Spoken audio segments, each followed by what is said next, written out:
Nebraska Public Media.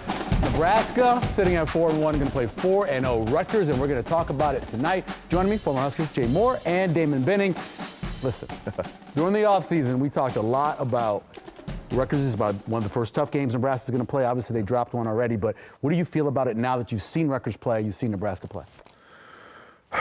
Very similar, and they both are trying to establish a run. Offenses like to get physical. Rutgers probably runs it, I wouldn't say better. They've ran it more successfully through the first 4 games that they've had. I don't think they have quite the weapons on the edge and the quarterback who can throw it like Nebraska has, so that makes a difference. But what they do well is they're physical. Great Challenge teams are very physical. They're disciplined. They take care of the football.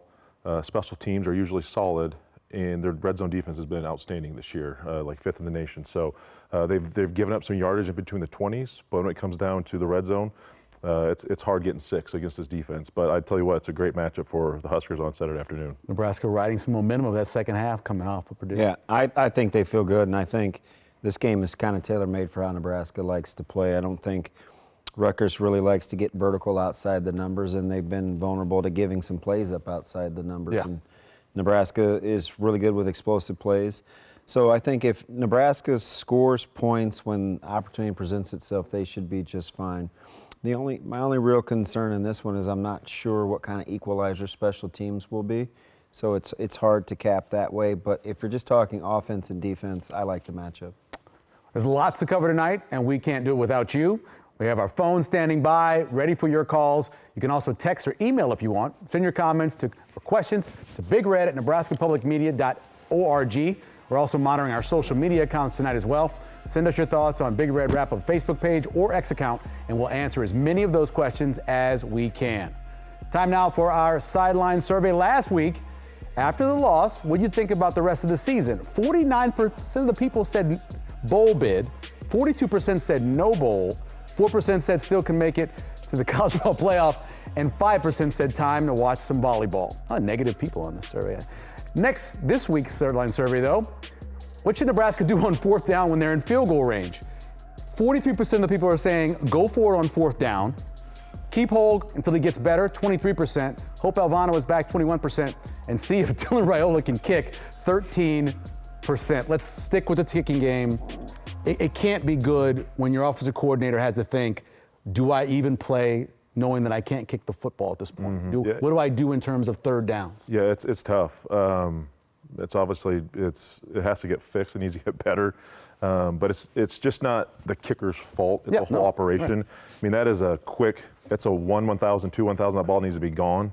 Your edge guys can't block long enough to keep the corners from crashing in. But when the snap's low, Bushini's done a great job of actually collecting it and at least getting it down. But the timing of it has just been off. Even when the holds have been okay, he's hooked them.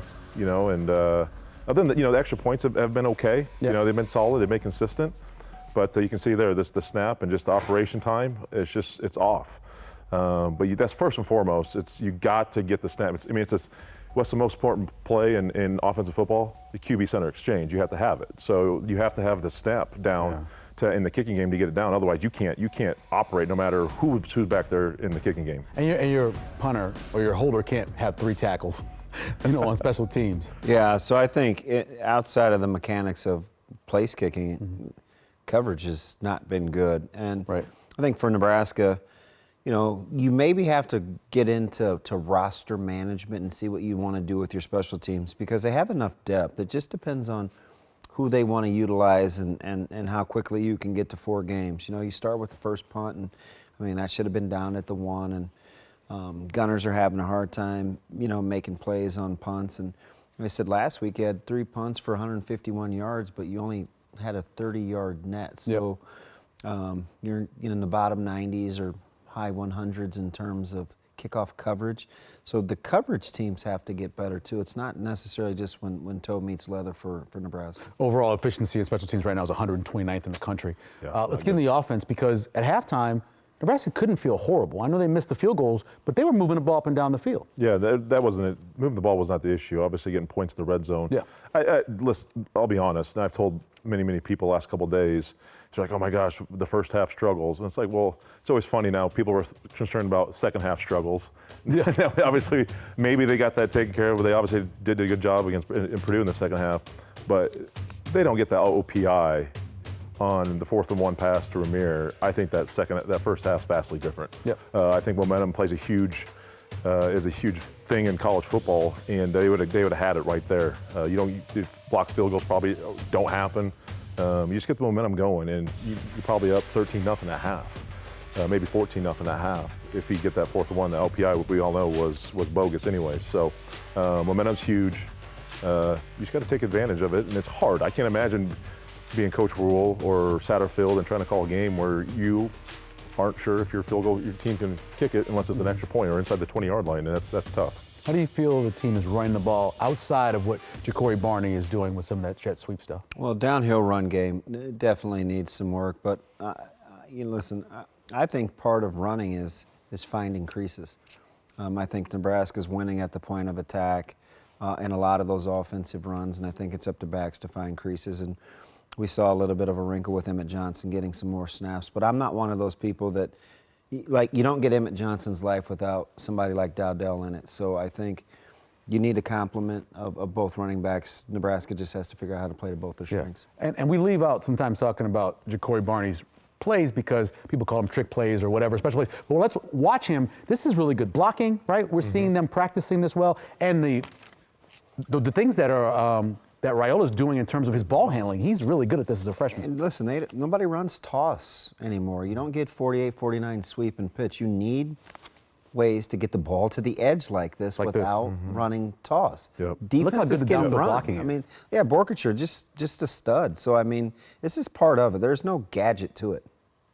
Right, that's what I was trying to tell people. This is a part of a lot of offenses. You know, if you go through the NFL, if you go through high school, you see this. This is, ever since Oregon started doing this heavy, everybody's done it. Yeah, it's timing is a huge thing, and you got to get the motion has to get timed up. The ball handling has to get timed up. Yeah.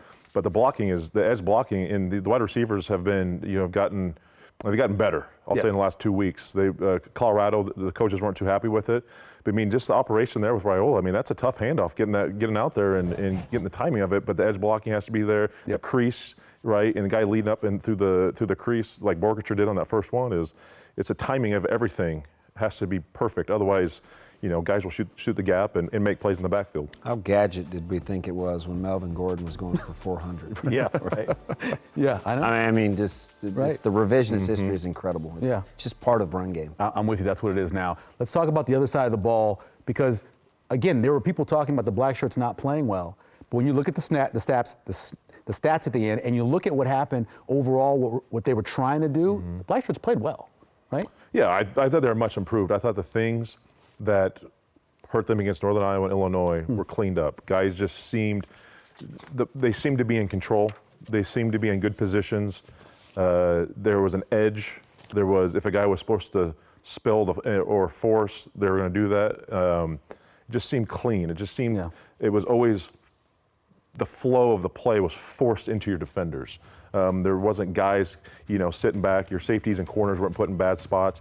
A few missed tackles here and there, but overall, I mean, Maccabee's a big dude. Maccabee's a hard guy to tackle, and I thought there was a much improved thing. The defensive line was much improved, linebackers much improved. Having Javen Wright back there to come out and play after his first game of the season, much improved. So I think everything as a whole, they've taken a step forward instead of another step back, like you maybe could have seen after the Illinois game. But hats off to the seniority of that defense to kind of get things going in the right direction. You look forward to what that secondary is going to look like when Tommy Hill comes back. Now that Sierra Wright's got some experience, you see guys back there playing better. Yeah, they have some versatility. I think Nebraska's looking for a little bit more dynamic play, maybe from the safety spot, as it's kind of still evolving. But some of it is it's been baptism by fire, right? You take a guy like Buford and you've had to move him to corner, and now that little Mario is back playing some safety, and you have some versatility now in terms of what you want to do with guys. I think they just need to settle in. Yeah, you look at 5 sacks, right? And this is what Nebraska's been the last 2 years. They'll go games where they don't really have any sacks, and then they're getting a bunch of them in the game. What'd you think about the pass rush? What Ty Robinson did on that one play, Yeah, it was splitting the great double splitting team. it. You kind of ricocheted off the tackle, get him split right here. I mean, it's fantastic. Oh. That's a thing gotta of hurt. beauty right there. Yeah. Kai Wallen was good. James a Williams good was natural great. pass rusher, yeah, isn't yeah. MJ Sherman, great. And it's just not one guy, right? It's a lot of guys are able to create the rush, and I mean, you get interior. That's where sacks happen. You have to have your interior guys play well because you can always win on the edge.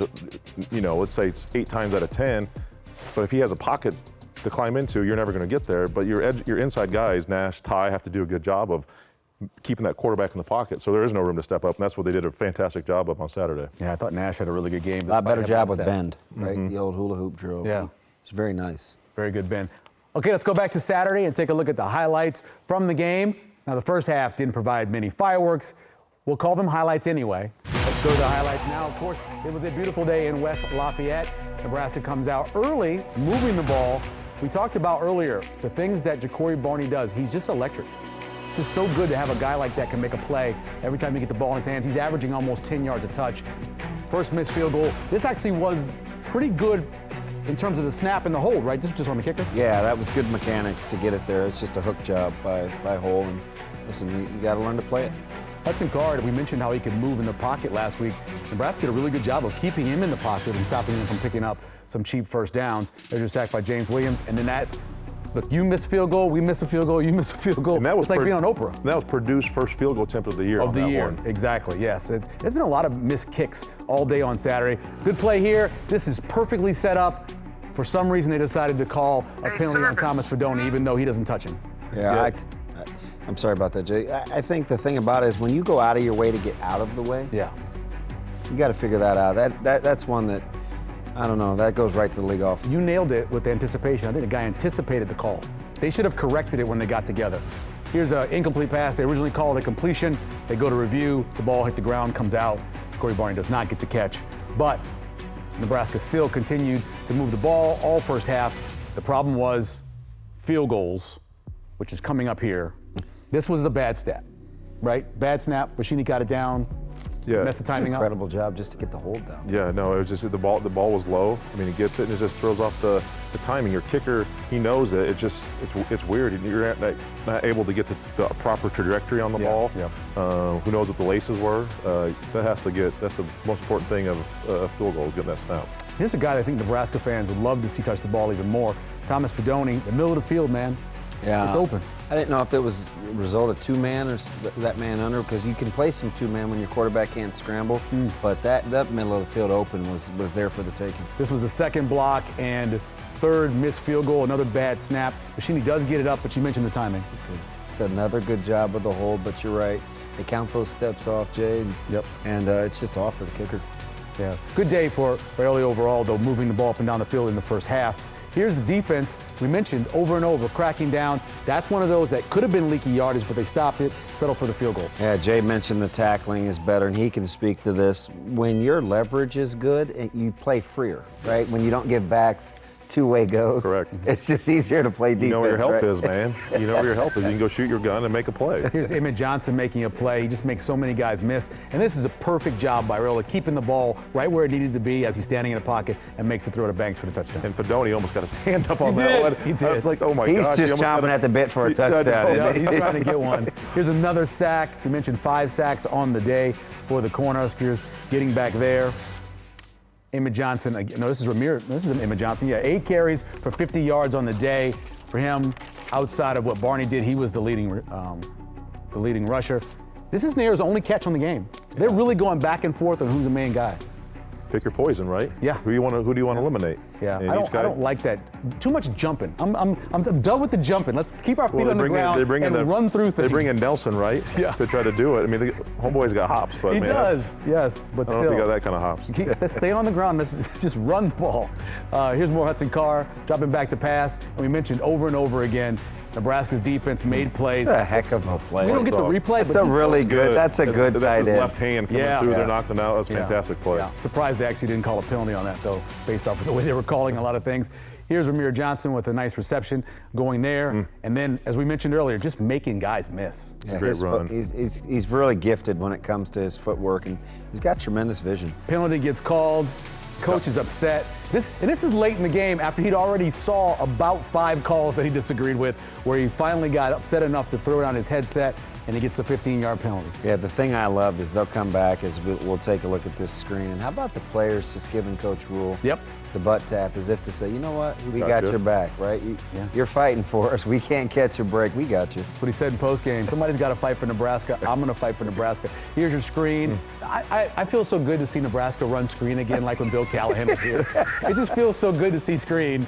And then you also had the face mask. They went from the 29-yard line to the 29-yard line, and Ja'Cory Barney 24 yards out, touchdown right there with the gadget play, and gets in the touchdown to make it 21-3. And then, as it always should be, as a defensive guy sitting next to me, after we watch the replay on this, and again, Bullock getting two was Good job by you him. know, that corner got stuck in man-to-man. That safety just took a horrible angle, but hey, 2 birds, 1 stone. Yeah, they got caught up trying to figure out how they wanted to play it. Did they want to roll down to it, or did they want to chase it? They tried both, and neither worked. It's like the old days, the black shirts putting it away at the end. Bullock with the interception, the pick 6. There was a flag. Luckily, it wasn't against Nebraska. Yeah, illegal motion, illegal 28-10. shift on Purdue, thankfully. Yeah, no doubt about that. If it had been on Nebraska, I think Coach Rule would still be out there right now. Here are your final stats. And as I mentioned, Nebraska dominated the game, 418 yards to 224 yards. If you look at the time of possession, it was very close, but overall, Nebraska pretty much dominated. You know, they left a lot of points on the field with the missed field goals and stuff like that as well. Let's go to our players of the game now, and this makes a lot of sense. We saw what Ja'Cory Barney did on those runs, the 3 receptions, and getting the touchdown as well. As I mentioned, every time he touches the ball, it's almost a first down. Even better in the game against Purdue. And Sierra Wright coming in, relieving Tommy Hill, who couldn't go yesterday or couldn't go on Saturday, tackles and doing a very good job as well. He is playing well while he is trying to get his acting game right as well. Time to dive into the playbook once again this season as we go in the huddle with Jay Moore.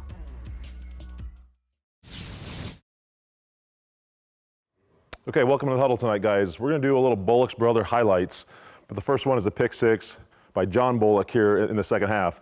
We're going to see John line up on the hash right here. Nebraska's going to get a nice 4-man rush, and Nebraska's going to sit in cover 2. All right, so I'm going to kind of show you how I can identify this as middle linebackers kind of playing that deep middle third. So that's that Tampa 2 kind of, you've seen Urlacher, a lot of guys in the NFL play for many, many years. But what John does is a really good job. They get a nice 4-man rush, put a little pressure on him, but he sits here on the hash, has vision on the quarterback. Really, has this running back in his sights, but he knows this tight end wants to settle right here in the middle, so he's baiting him into it, right? So he's going to sit here, patient, boom, starts sliding into, he sees Carr start to pull it back as I think Ty Robinson's getting a great rush, puts his foot in the ground, makes a great catch, knows how to score the football. A former DB goes and gets the second pick 6 for the Blackshirt defense this year. All right, second play is the Barney reverse touchdown here. His brother up top does a really good job getting 2 for 1. So how this kind of goes down, Purdue's in a man-to-man situation, right? So this guy has locked in on Alex Bullock. So as this handoff is timed up perfectly with the snap, you can see Nebraska's already in a great situation. They left the end unblocked. He's not going to make the play. The corner on Bullock is sitting tight, man-to-man situation. The safety's going to take a bad angle, and he's going to take 2 of them out. Does a nice job, boom, right there. Barney's able to get the edge with that speed, gives the peace signs, and that's 6 for Big Red. Pretty lucky there wasn't a personal foul called on the piece on the deuces. Yeah. On the Tyreek Hill's gotten it before. You got to be careful with that. Hey, what's that? I mean, that's a little. If they would have thrown that, that's a little stuffy to me. Let these kids have some fun, man. I know exactly. Yeah. But I could in this game. Yeah. Would not have been shocked if they would have thrown it with that crew. I tell you what, that was a struggle. No doubt about that. We'll see if coming up, we're going to do some of the plays of the game, and we'll see if the headset toss made the top plays. But first, Herd at Sports has some great shots of Coach Rule letting the officiating crew know his feelings. We're back in 2.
All right, time for the top plays now. Number 3, true freshman Ja'Cory Barney going 31 yards, jet sweep into the end zone. We mentioned the 2 fingers.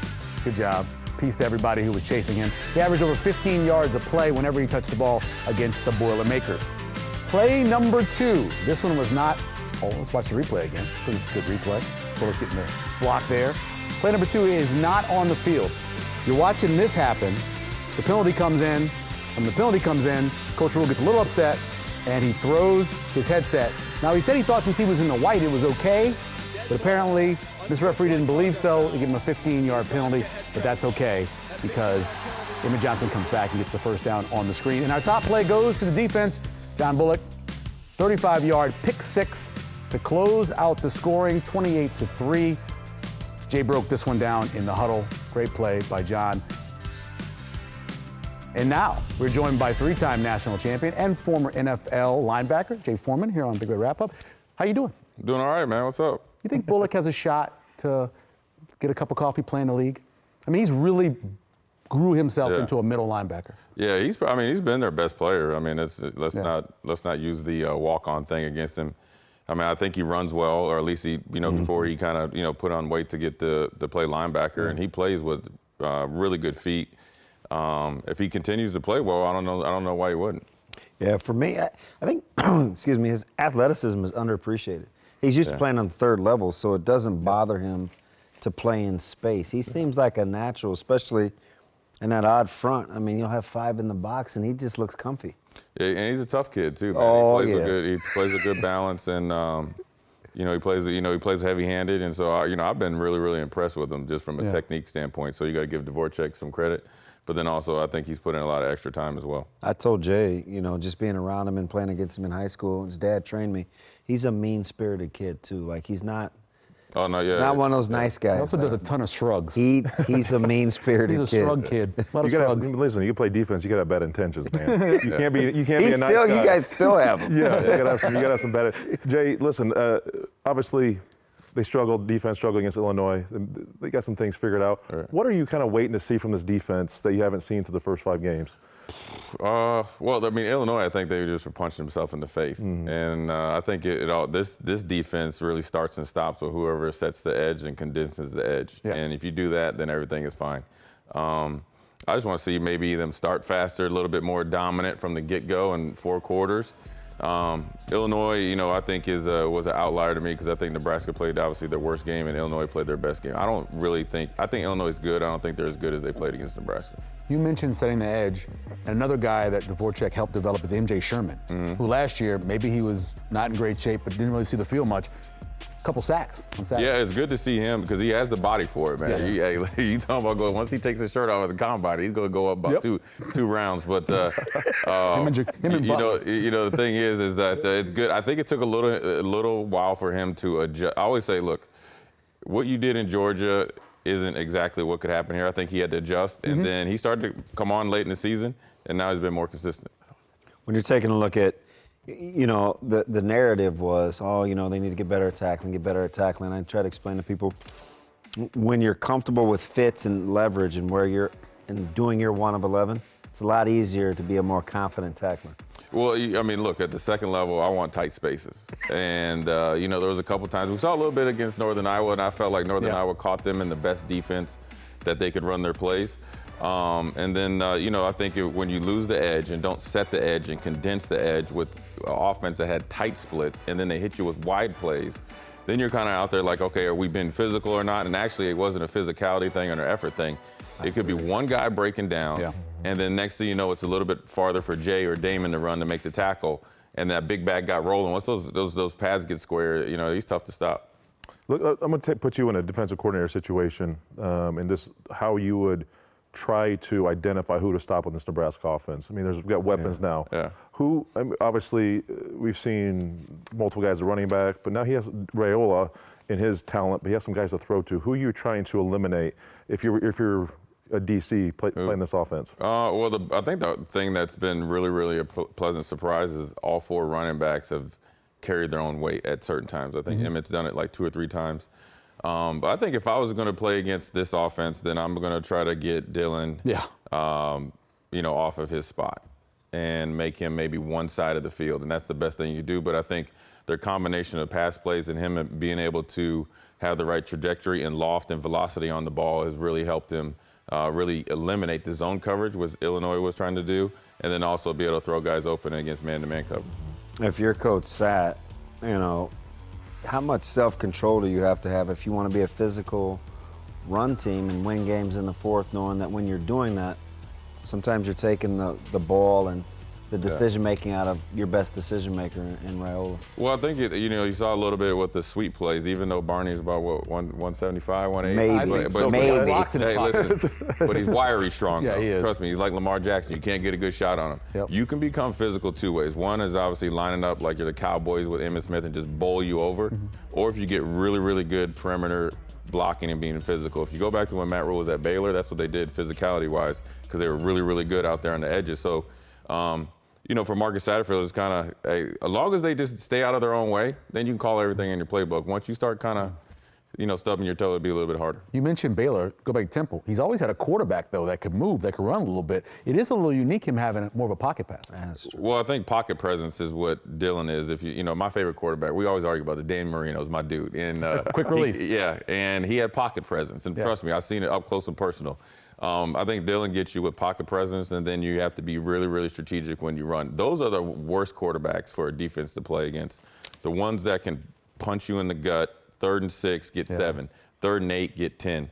That is more of a decision maker from a defensive standpoint versus like a Lamar. I know he's running. When I get off the bus, I got to have my hamstrings loose and ready to go. How hard do you think it is for roster management if you really want to? Upgrade isn't the word, but if you want to utilize your depth on special teams, because that's where you get into it's tricky, right? Do you want to utilize your depth in the 4 games? How tough do you think roster management is? On the road games is really, really hard, and those are probably the longest maybe meetings they have, unless there's like a whole bunch of plethora of injuries or a sickness. It's hard because of the 4 games. As much as it's an advantage, it could be a disadvantage when you go on the road and you're trying to get back on the winning track. So. Everybody, look, I'm telling you what, if you put a bunch of freshmen out there, the next thing you know, they're going to say you need to have your starters out there on defense, which we played. Yeah. Me and him played punt return, and I played special teams all 9 years in the league. So I think it has to be a mix. But then I think what Coach Rhule and those guys do, they continue to push the young guys. So the young guys will be creeping up on that like 2nd or 3rd on the depth chart. Yeah. So when it comes time to get on that plane and you got a young guy just kind of nipping at the heels and you get in there and start playing, next thing you know, your career started, before you know it. Do you have a theory why? So if you look at it, about half the teams are kicking field goals less than 75%, which isn't great nowadays. There was only 2 returns for touchdowns in all of college football this past week. Special teams don't seem to be as good or exciting as they've been. You have a theory for that at all? Nobody wants to really play him. I mean, let's be honest. Yeah. I mean, I think, if you wanted to get on the field as a freshman, you had to earn your spot. I mean, I started as a freshman. I was out on all 4 special teams. You got to be out there. Yeah. Right there it's not the sexy thing to do, and you don't get 7 on 7. Right. And you don't get a lot of returns now. I think the guys that punt the ball are a lot better than when we were around. Oh, yeah. And so I think it eliminates that. Also with the kickoffs, if you don't have wind in your face, most kickers are getting it at or closer through the end zone. Going into this part of the schedule, I was always concerned about Rutgers. Chiano teams, they always make me nervous. Now you've seen them through 4 games. How do you feel about this matchup with Rutgers on Saturday? I feel I know Jedd Fisch, so I feel good about what we could do. Mm-hmm. I think the hard part for this team is winning and leadership. It's a price you pay, man, and it's not fun. It's not. I mean, and so this game right here embodies that. You're going to have to stay in the fight longer. What Rutgers makes you do is just do the same thing over and over. Now, they'll run a little inside, outside zone, split zone. Then they'll pin down with the tight end, pull the tackle, and gap you on the D gap, right? Mm-hmm. That's just one gap over. But if you think, okay, they ran this 3 times, let me shoot it here. Next thing you know, they have, in my opinion, I think they got the best running back in the Big Ten. Guy, but you got to punish him, though. Yeah. You got to hit this dude, and you got to hit him. Like, you can't just sit there and wait. Everybody has to get a shot on him.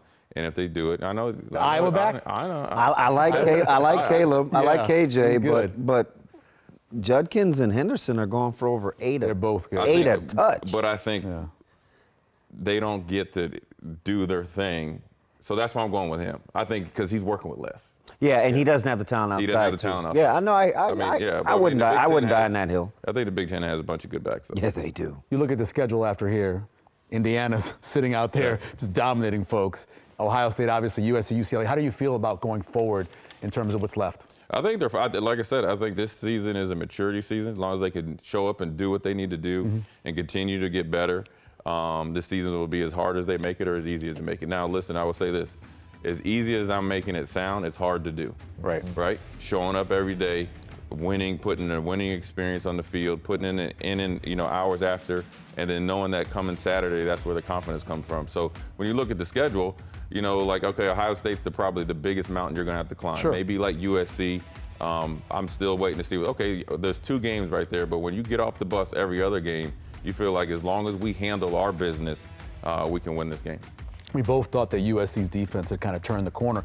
They've been able to stop the run lately. I think they're like 96 in the country trying to start the run. So you like that idea for Nebraska going to a team like that, right? Yeah, and look, the LSU game, I don't know what LSU's got going on. No down one there. does. Yeah, right. No one has any idea. But everybody, you can get up for that first game. Yeah. That's when you should play your best, when you have to make big adjustments, and they've done it at USC.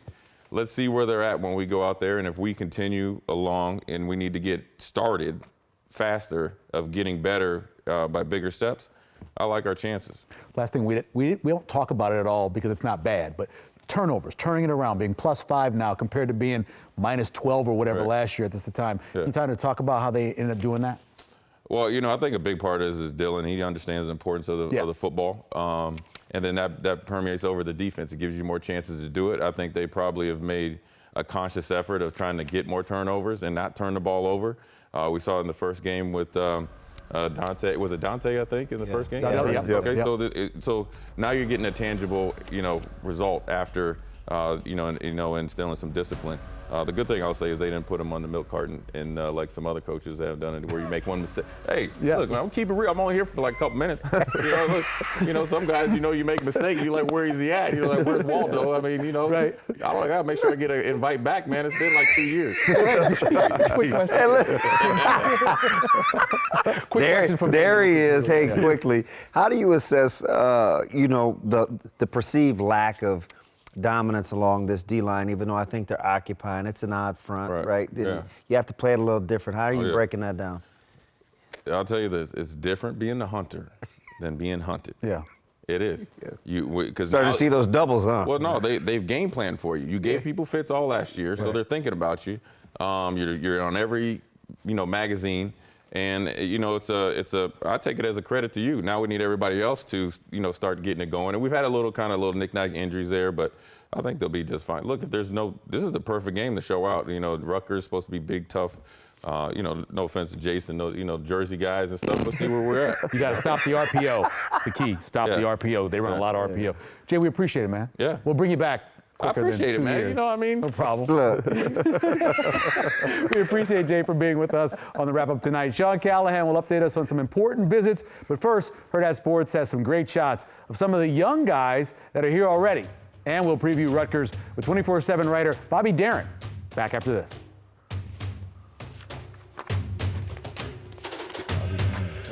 I know, that's what I said. He's been dead.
There's lots of coaches that are regarded as like the best coaches in college football. Not many could do what he's done. Okay. Speaking as a guy who won at Temple, and I mean, you go in at Rutgers before he got there. You know, not many people had won there, and he won there at a high level, left and came back, and he's winning there again now at a high level. He's a great football coach. Point blank. You know, he's just a great football coach. Yeah, they're impressive. I mean, the way the backs play, really enjoy watching how blue collar their offensive line is. You know, you could see the ruggedness in them, how much attitude they play with. So it'll be a great challenge. He's a back who's going to bring it to you. So I mean, you know, he uses dominant contact. So if we use it, it's going to be a lot of clacking going on. Probably the best one we've seen to date. You know, contact balance, vision. I mean, the guy, he just does not stop his feet. And the really neat thing about him is you see him and he gets his yak yards are ridiculous. I mean, he's getting hit at 2 and 3 yards, and then when they spot the ball, you know, he's gained 6 and 7. It's like the Matrix, you know. It's like nothing ever kind of hits him. Like he's running, and like he's just got such elite body balance and contact balance, but also like he sees it coming, and so no one ever gets like a true shot on him, right? It's always like a glancing blow. I think he's really a great player. Sierre, especially with the injuries and the guys being old back there, it's fun to watch him, you know, take form and start to be the best version of himself. You know, he's competitive. He knows what to do. Yeah, I've taken a break, you know what I'm saying? Like, I'm in Nebraska, so I ain't going to be filming nothing out here for real. It's slim pickings for sure. Welcome back inside the new Big Red Wrap-Up Studio. I'm Michael Severe, of course, joined by Sean Callahan, breaking down the recruiting. What's up, Sean? What's up, Michael? How you been? I'm doing good, man. I can't complain. Let's talk about some of the big visitors or big guys they're looking at. Yeah, after a road game and a Friday game, it's kind of been a quieter visitor stretch, but we'll see Nebraska come back with a nice list of visitors. A couple names I wanted to highlight coming in for the weekend for Nebraska. Davion Bonwell White will be here this weekend, as well as Keenan Harris out of St. Louis. So one of the top players from South Dakota, Bonwell White, as you see here, came to camp for Nebraska this summer. They offered him. He's got Oklahoma, Iowa, Minnesota. He's got all of the offers you want to see. And then Keenan Harris out of St. Louis, one of the top 5 players in the state of Missouri for the class of 2026.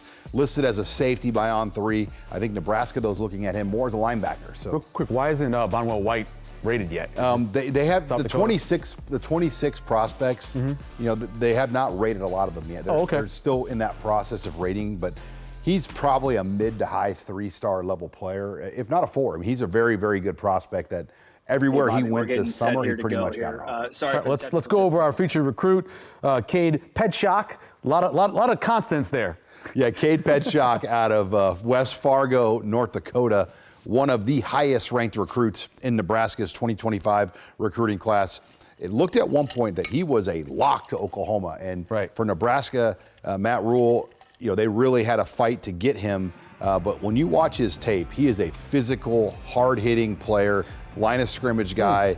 You know, he hits as hard as any guy you watch in Nebraska's class on tape. And I know when he committed, they were excited about him as any guy they've landed in this recruiting class because line of scrimmage players, as you know, are what it's going to take to win in the Big Ten Conference. Yeah, I'd like to see Nebraska dominate in South Dakota and North Dakota. That'd be really good for them. Let's do our in-state recruit. Yeah, moving into our in-state recruit, Casey Popage out of Papillion La Vista South. He's a Northern Illinois tight end commit, and Nebraska, the state of Nebraska, just tends to put out tight ends. Yes, they do. I mean, there's 4, 5, 6 a year that go from Power 5 all the way down to schools like Northern Illinois. And Northern Illinois is a quality program. They just beat Notre Dame, but Casey, you know, was targeted early, committed very quickly to Northern Illinois. And you know, Northern Illinois started recruiting the Metro when Dan Jackson was there. He left. We're still seeing, though, the Huskies come in here and have a presence recruiting the state of Nebraska, and they get Casey Popich here out of Papillion La Vista South. And he's a senior? He's a senior, yes. How did he not transfer to the West Side? I'm just joking. Thank you, Sean. We appreciate it. Let's get to... You just got a look from Damon. You just got a look. Snake Guy Damon right there. Thanks, Sean. We appreciate it. Let's get some of the early survey results. How do you think Coach Rhule should handle 4th down in field goal range? Right now, Hope Alvano's back at 15%. Hope Hull gets better at 16%. Go for it on 4th down, 46%. And then see if Dylan Raiola can kick, 23%. Now we're going to go around the Big Ten. The SEC and Big Ten are meeting next week to discuss a possible non-conference scheduling agreement. The biggest sticking point, of course, is playing the same amount of conference games to balance and unify the Power 2 scheduling. Also, Indiana moved to 5-0, their first 5-0 start since 1967. John Pott was their coach at the time. He was later replaced, of course, by Lee Corso for the Hoosiers. And Rutgers is off to a hot start, 4-0 for the first time since 2012. That team was coached by Kyle Flood, who replaced Greg Schiano after his first stint in Piscataway. And talking about Greg Schiano and the Scarlet Knights, we welcome in Bobby Darin of 24/7 Sports. Bobby, how good are the Scarlet Knights? You know, they just kept building, and it's finally starting to come together. I think we'll see over the next few weeks how good this team is. They do the little things that can win ball games. You know, they give up 521 yards to Washington, but made plays when they needed to. Were more disciplined, didn't commit the self-inflicted errors that Washington did, and that's what kind of Greg Schiano wanted to build with that culture. And the ball's finally bouncing their way, so they're gonna have a tough stretch coming up here, though. Bobby, Nebraska's been very familiar with Cal McManus being at Minnesota. Obviously in Rutgers now. How has he performed as quarterback with that high-powered running game that Rutgers has had so far this year? You know, he's been more of a game manager type, and I was talking to him today after practice, and you know, he said, you know, he's just trying to do what's asked of him, and with that running game, it's not a ton asked, but the Rutgers passing game has been so inept for so long that just the semblance of a passing game, it changes the whole dynamic of the offense because. You were looking at a team that was running the ball on 3rd and long last year, late in the season against opponents like Iowa. They're in games with them. Bobby, and yeah. How do you kind of sense who Rutgers has played in terms of schedule versus what we see from their development, and kind of keep it in check? This is a good program trending in the right direction. How do you not worry about the schedule? You know, the schedule, I mean, if you look at the schedule really is a lot easier because last year, or for the last 10 years, they've played Penn State, Ohio State, and Michigan, and they've gone 1-29 in those games. So this is a bit of a reprieve this year, you know, not having to play any of those big three. And when you looked at the schedule previously, you would look at those teams and say, you know, look, there's 3 losses automatically. You know, you have to win 6 out of 8 or 6 out of 9 to be bowl eligible. So they're really welcoming in the schedule this year. Bobby, when you look at just Greg Schiano and what he's done this time around at Rutgers, I mean, what are the biggest changes you've seen out of him, the way he's built this version of Rutgers?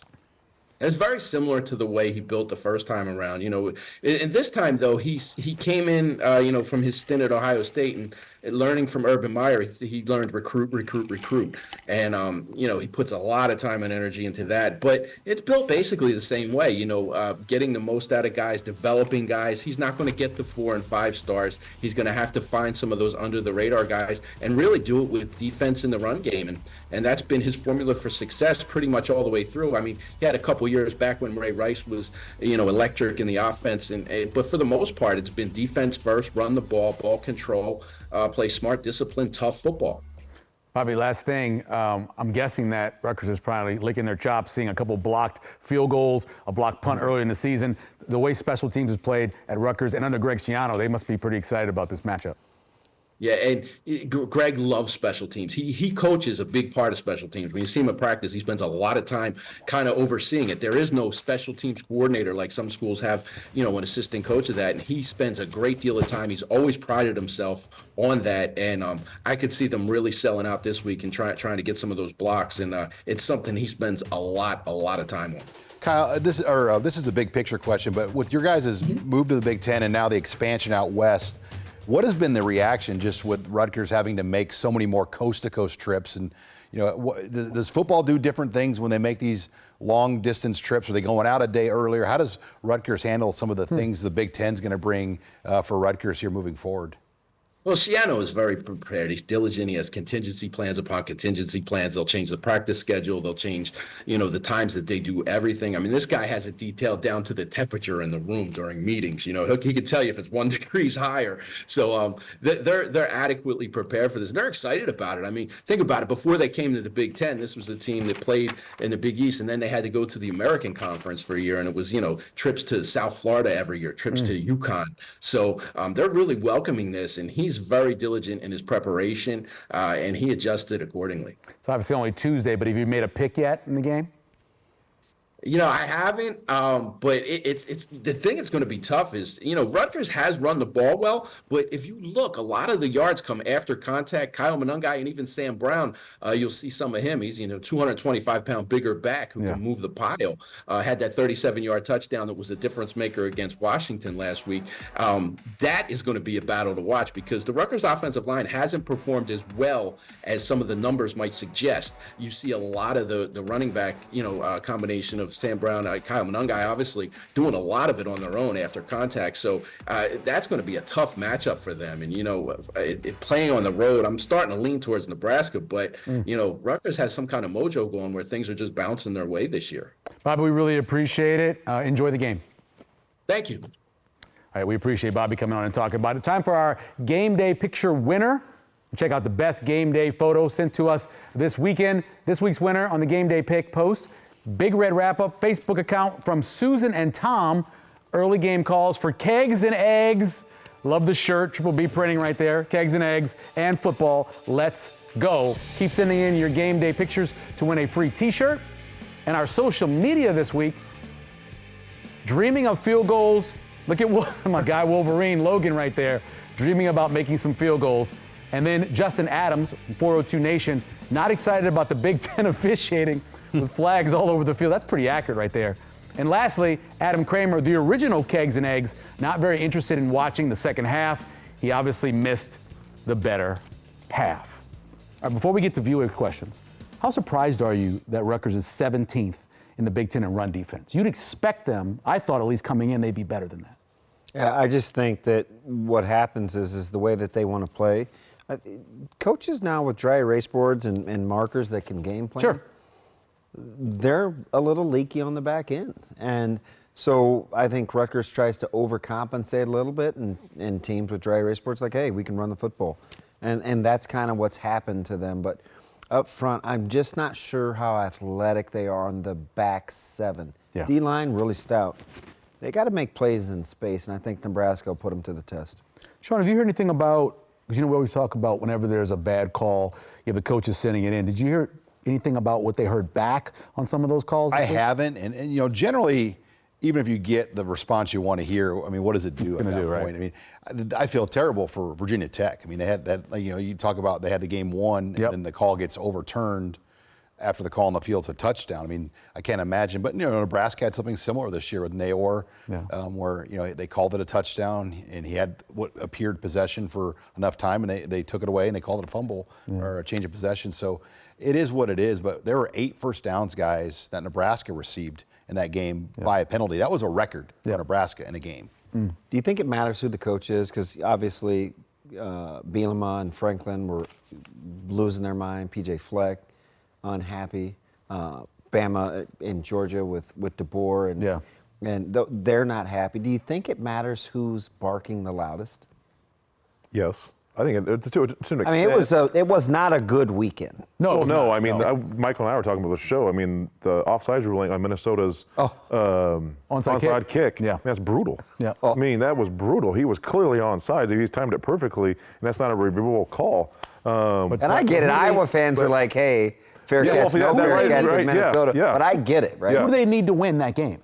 I mean, that's what you start looking at, right? The Big Ten, that's why they made that call. It's changed a little bit, right? Sure. They need Michigan to win that game. Michael Pelini? Michael Pelini, yes. The Big Ten wants 4 playoff spots. Exactly. I mean, they don't want just 3. They want to get 4 in there. Yeah, Michigan needs that win, and that makes people get, the conspiracy theory part of it, but if you watch it on tape, it was a bad call. But it's hard. I mean, I get it. I've never officiated a football game except in Little League where you just call, offsides and a false start for the majority, right? The egregious stuff. But it's hard because you want to be – these guys get graded. They want to get good grades. They want to be recognized. They want to get opportunities for bowl games and for playoff spots.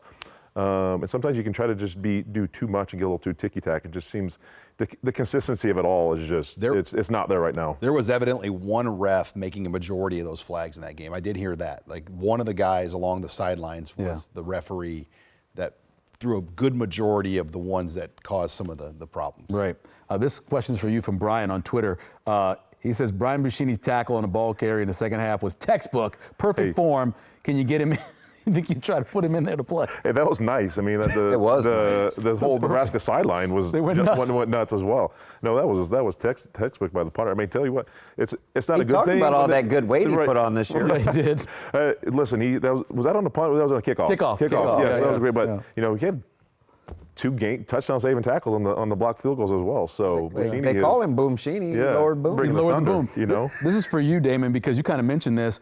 Why does it seem like Gifford isn't as involved this season? Yeah, so I've heard this back and forth thing about Giff, and he's this, he's that. And number one, I don't think he feels great, but I still think he's playing at a pretty high level. He's been asked to do some things by Coach Butler that are a little different for him. Mm-hmm. He's been kind of more the deep hole guy. When they get in the shell, he's the center fielder. He's playing more of the traditional free. It looks like defensively, then sometimes he is the rover who's down into the box. But believe me, when they go to like 3 strong and he has to get down into the box, Giff will do Gifford things. Yeah. This one's for you, Sean.